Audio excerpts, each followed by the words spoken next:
Annonceurs, entrepreneurs, promoteurs et chefs d'entreprise, choisissez dès à présent votre meilleur partenaire média, Idéal Production. Idéal Production est basé à Cotonou au Bénin. Idéal Production, le partenaire exclusif de Sika TV en Afrique.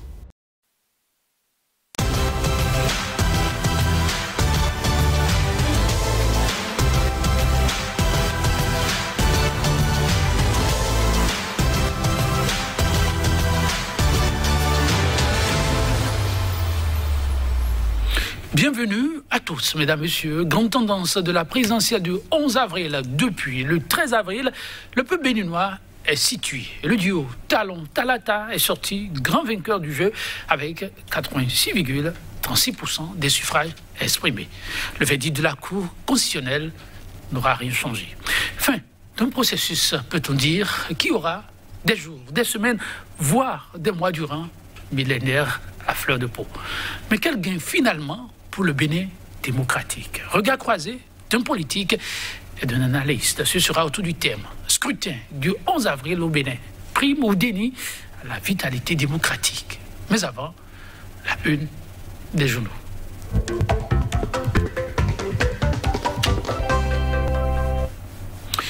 Dernier rendez-vous des faits majeurs marquants. L'actualité, ce sera avec Kodjovia Mentonou déjà en position. Kodjovia Mentonou, bonjour. Bonjour Etodji, bonjour également à nos amis téléspectateurs. Alors, pour ce dernier rendez-vous de la semaine, quoi de spécifique?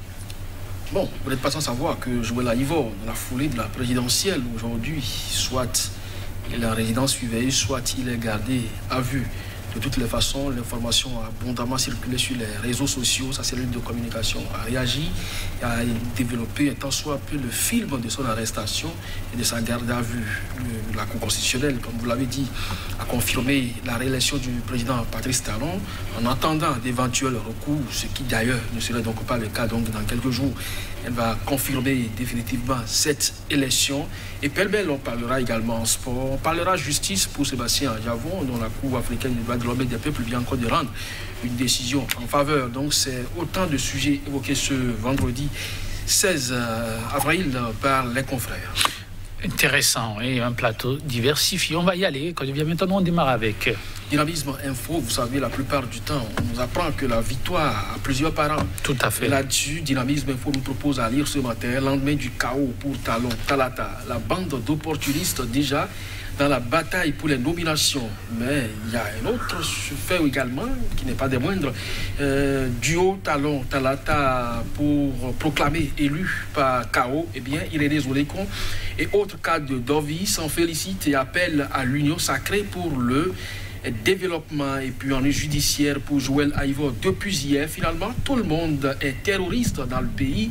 Je demande dans ce journal qui poursuit seulement 2% des suffrages au présidentiel. RLC n'a pas restauré la confiance.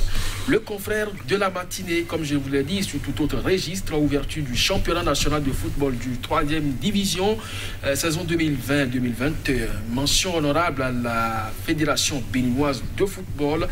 Les diverses réactions à la une de ce journal. La dépêche, cette fois, suite à sa visite aux forces de défense et de sécurité blessées, Talon et ses compatriotes échangent par clavier interposé, supposé financement du terrorisme. Le film de l'arrestation du professeur Frédéric Joël Aïvo dans les colonnes de ce journal et puis polémique autour du taux de participation. Eh bien, la plateforme des OSC justifie la méthodologie utilisée pour obtenir les 26,47%. La Nation, le président Talon, après la proclamation des résultats par la Cour constitutionnelle, je donnerai davantage le meilleur de moi-même. Et puis, résultat provisoire de la présidentielle de 2021, vous avez proposé par la Nation l'intégralité de la décision de la Cour constitutionnelle. Le nouvel observateur, annulation du verdict de la CRIET par la Cour africaine des droits de l'homme et des peuples dans le dossier TVA. Nouvelle victoire pour Sébastien Germain Javon, nouveau camouflet pour le Bénin. Violence électorale et pendant la présidentielle, Joël Aïvo en garde à vue, se demande dans ce journal. Et puis, dossier bourrage d'urne, les enquêtes vont-elles vraiment aboutir? Le journal L'événement précis, proclamation par la Cour constitutionnelle des résultats provisoires de la présidentielle. Le duo Talon-Talata remporte par KO dès le premier tour. Les challengers le félicitent. Matin libre pour terminer. Élections en Afrique, les missions d'observation. Quelle utilité se demande ce journal? Bénin interpellé dans la soirée d'hier. L'opposant a Ivor gardé à vue et puis polémique autour du taux de participation. La plateforme électorale justifie les 26%. Et puis fraude électorale, Ralmel Garako fait des révélations. Merci à vous, Kodovia. Maintenant, oui, il y a eu de la matière. On va démarrer avec la nation qui rappelle la décision de la Cour constitutionnelle, mais aussi l'engagement du chef de l'État. Oui, ça fait plaisir quand même d'entendre cela. Le président Patrice Talon qui, après la publication du résultat provisoire par la Cour constitutionnelle, écrit donc le journal du service public La Nation, dit, je cite, je donnerai davantage le meilleur de moi-même. Et sur plusieurs plans, il a dit qu'il va diriger autrement l'équipe en place, améliorer sa gouvernance. Et il va plus loin en disant que ce n'est pas parce qu'il a été réélu ou il a renouvelé la confiance que les citoyens sont en train de lui dire que tout s'est bien passé et qu'il a l'information et qu'il fera mieux. Alors, je crois que ce n'est pas la première fois que le chef de l'État donne sa parole aux Béninois et comme il est en train peut-être d'amorcer un nouveau quinquennat, peut-être que cette fois, les paroles du chef seront respectées.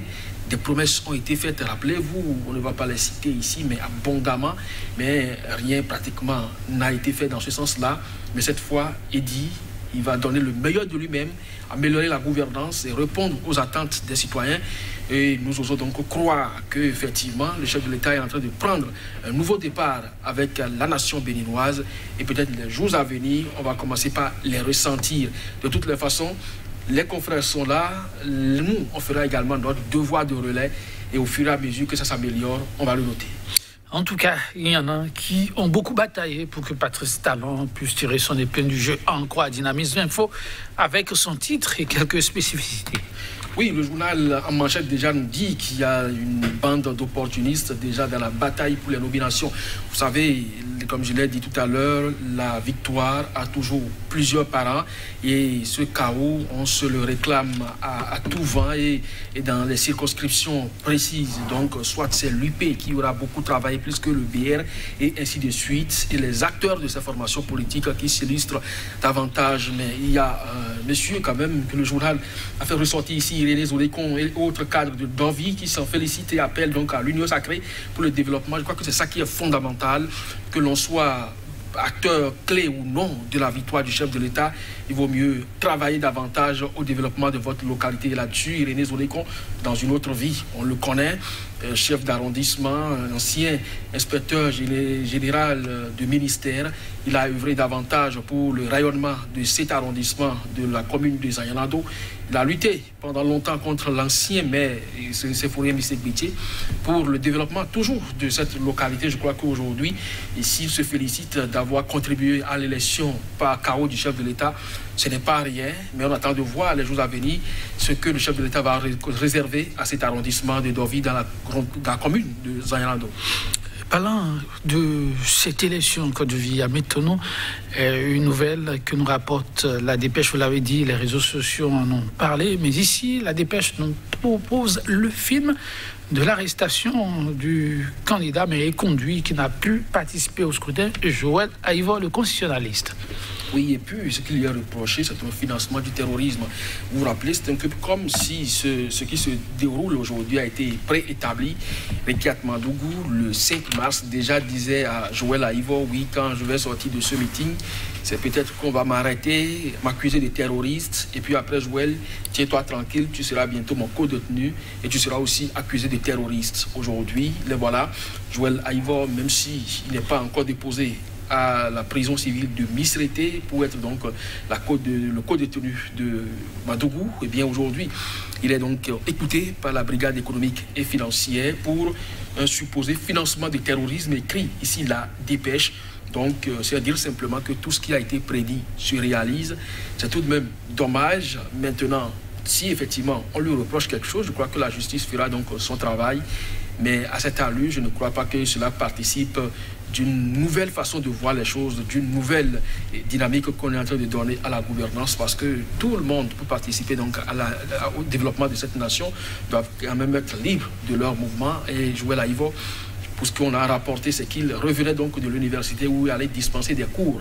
Alors le maintenir aujourd'hui en détention, vu quand même sa notoriété et sa représentativité, je ne crois pas que cela n'a plus fait donc l'honneur du Bénin à l'étranger, mais également des étudiants qui bénéficient de ces cours. Donc c'est dire simplement que oui, terrorisme, d'accord, mais si c'est des citoyens qui bénéficient quand même d'une certaine représentativité, il faut savoir quand même raison garder. Oui, que devient maintenant savoir raison garder. Comment démêler les chevaux autour des problèmes nés avant ce scrutin, ces scènes de violence et autres. Le nouvel observateur revient sur la question avec sa grosse interrogation. Oui, le journal, c'est... Je ne sais pas le titre que vous auriez souhaité, parce qu'il y a deux différents titres proposés par le journal ce matin. Le journal reste également dans la dynamique de l'arrestation de Frédéric Joël Aïvor, dit violence préélectorale et pendant la présidentielle, Joël Aïvor gardé à vue. Le chef de l'État a été par exemple au chevet des militaires blessés et il a promis quand même que tout sera fait pour que les uns et les autres puissent répondre. La question des enquêtes, c'était... Bon, c'est aussi ça, j'en viens. Okay. Donc, dossier Bourraille Dune également, enquête lancée, est-ce que vraiment ça pourra aboutir? Bon, je vais te dire, vous savez, c'est pas la première fois quand notre compatriote Viac Bédi a été assassiné dans le parc de Pendjari. Il y a une commission d'enquête rogatoire que la CRIET avait ouverte à cet effet. On l'a attendu vainement. Aujourd'hui, on parle simplement de bourrage d'urnes. Les résultats sont proclamés. Alors, si on arrête aujourd'hui des citoyens pour peu qu'ils auraient participé à ces bourrages d'urnes, est-ce que cela va influencer les résultats proclamés aujourd'hui et par la Sénat et par la Cour constitutionnelle? C'est une interrogation. Je ne vois pas véritablement en quoi il est utile aujourd'hui de brandir cette arme-là. C'est juste pour faire plaire à l'opinion publique nationale et internationale, pour dire qu'on est vraiment en phase avec l'impunité et la lutte contre la corruption électorale. Mais c'est fait, c'est au vu aussi de tout le monde. Et même, il y a un responsable qui est allé dans un bureau de vote, la vidéo circule encore, et qui présentait ses excuses aux agents qui sont en train de bourrer les urnes. Il dit, si entre-temps, dans mes propos, je vous ai offensé, veuillez me pardonner, je ne suis pas là pour ça. Mais on a vu sur quel logo l'agent superviseur était en train de poser ces tampons. C'est dire simplement que on a vu et on sait ce qui s'est passé, mais on donne à croire que nous sommes dans la diversion simplement. En tout cas, matin libre de s'interroger après ce scrutin inédit, dit-on, pour le Bénin. Les observateurs, quelle utilité? Ouais, c'est pas seulement au Bénin, c'est pour l'Afrique tout entière. Le journal se préoccupe des élections en Afrique, les missions d'observation, quelle utilité. Vous savez, que ce soit le cas guinéen, Sierra Leone, il y a eu des exceptions, par exemple, au Malawi, au Kenya, vous vous rappelez, des cours constitutionnels maintenant mises en place par les présidents sont allés jusqu'à suspendre les institutions à charge d'organiser ces scrutins frauduleux. Mais ce n'est pas le cas en Afrique de l'Ouest. Le cas ivoirien est là, le cas béninois aujourd'hui. Quand on voit les irrégularités, et ce n'est pas une seule localité qu'il a enregistrée, je crois que les localités ont été citées, pêle-mêle pas des cadavres dans ce pays, mais pourtant on a proclamé les résultats et les observateurs ont estimé que tout s'est bien déroulé. Alors l'expression bien déroulé montre jusqu'à quel point on ne sait plus véritablement ce qui est utile en termes d'observation là-dessus. On est en phase quand même avec ce titre de ce journal Matin Libre. Merci à vous, quand je viens maintenant. Chers téléspectateurs, oui, on s'en arrête là, mais on se retrouve lundi.